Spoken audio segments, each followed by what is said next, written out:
Ancora una vittoria per la Sea Paragona che ha battuto la Nemesi Stabia 3-0 nella prima giornata di ritorno del campionato di Serie B2. Le biancazzurre hanno centrato la 10ª vittoria consecutiva contro un avversario ben organizzato che soprattutto nel primo set ha giocato una buona pallavolo e ha fatto soffrire la squadra agrigentina. Questi parziali 25-22, 25-20, 25-13. Coach Paolo Collavini ha dovuto inizialmente rinunciare alla centrale italo-brasiliana Camilla Macedo, reduce da una brutta influenza. Al suo posto ha giocato il capitano Francesca Cusumano. In campo fin dalla prima battuta Martina Baruffi e Valentina Biccheri.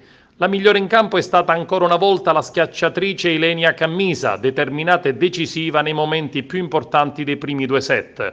Poi la Sea Paragona alza l'asticella della concentrazione e stacca di almeno 10 punti l'avversario, con schemi e battute che mettono in difficoltà la squadra. Una bella cornice di pubblico presente sugli spalti del Pala Nicosia di Agrigento in considerazione dell'orario anticipato della partita. Sono adesso 35 punti in classifica per la squadra del presidente Nino Di Giacomo, vice capolista del girone, che sabato prossimo sarà di scena in Calabria nella difficile trasferta con il Volley Pizzo Calabro.